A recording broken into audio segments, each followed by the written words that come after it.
Welcome to Shorty SuperCoach and welcome to another press conference. Going to take a look at my side in a minute, but just off the top, I just wanted to gather your thoughts a little bit in terms of where I could potentially take the channel in some of its quieter periods. Obviously, SuperCoach is massive. I've spoken about it before. It's massive from probably even as early November and right through to the buy period, but it is something I've found that, and I mean, I do it too, interest does wane after the buy periods, and it's ironic because almost the AFL season is March to September or whatever it is. With the Supercoach season, you almost take it at halfway and go 6 months backwards. It's more so your pre-season plus the first half of the year. So I was just thinking, whether there was other sort of videos that people might be interested in. I think we might film, a bit of table tennis tonight. Actually, me and a few mates got the new play stand in Geelong, so we might actually just, just stuff like that. I mean, I'm not necessarily a series or anything. I'll probably have a Shorty say coming up on the state of the game.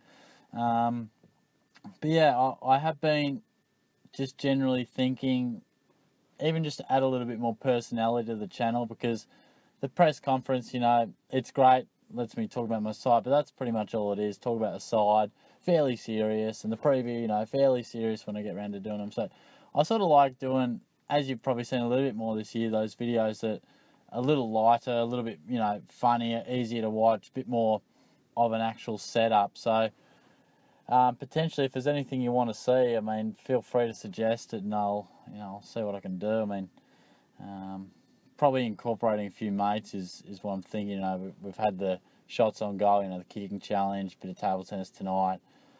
FIFA against your mates is always interesting. Bit of Mario Kart, stuff that can produce a bit of, crazy emotion in the heat of the moment. So, just a thought. Let me know if you've got any opinions, and I'll certainly check the comments. So, yeah, nonetheless, we'll move on to my side. It was a reasonable week, 2,300. Be a very reasonable week if I got 2,700. So, again, moved up in the ranks, and I think sometimes that's all you can ask for, really. I mean, you're obviously going to have years or weeks where it's not so good, but if you can keep moving up, then that is what you're about. Is this what I'm trying to find? Let me see, it is. So I just thought I would run through for my own benefit. I actually haven't looked at this, but I'm pretty sure. Yeah, so I got out to 19,000. I had a poor buy period, that's for sure. I didn't cope overly well. But since then, once I've got my boys back, we've been pretty good. We've built, particularly the last 3 weeks. I mean, not too much going in. I went up, then went back down, but went bang, bang, and then just a minor increase. And I think that's going to be the recipe for the rest of the season. That's what I want. I'm ranked at 14,000th at the moment, which is worse than I would have liked. I clearly wanted to be in the top 10,000. But what do we got? 4 or 5 weeks left, whatever it is. I'm hoping if I can just increase each week. That's all I want. And probably law of averages will suggest if you can do that each week, you'll probably move up anywhere from 500 to 1,000 spots. It does get quite tough to go up the rankings at this point in time because, people are starting to separate themselves, those better teams. But yeah, 4 to 5 weeks, you'd like to think I could be around the top 10,000. I'm hoping. I mean, I'd love to have a massive week and go up 3,000 spots in 1 week, but it doesn't always work that way. But looking at my side, what worked, what didn't. Backline fairly solid. That bottom row were good without being great. I thought Brayshaw played all right, just didn't quite get the quantity. Hurley played a really good game, but of course it was a negating role on Franklin. Savage, I didn't see much of that game, but he's starting to struggle a little bit, averaging just 88, so it's not quite what I anticipated. The midfield continues to be really strong. Mitchell and Cripps on fire. I got the captaincy right this week. Loopholed it. Dangerfield good. Oliver, if that game was 101 points, I know nothing about SuperCoach. I know he gave a few frees away and he probably had a few clangers in the wet, but goodness me, I thought, watching it without checking the scores, I thought 130 for sure. Merritt was good. Crouch good. Cornelia, as I said, didn't see much of that game, He's a bit quieter, and Martin a little bit down. O'Hearn on the bench just really firing. He was great. The rucks, I think I say this every week, solid again. Martin probably lowered his colours ever so slightly to Stanley, but, if a poor week for Ruckman's 82, then we'll take that. And the forward line, it's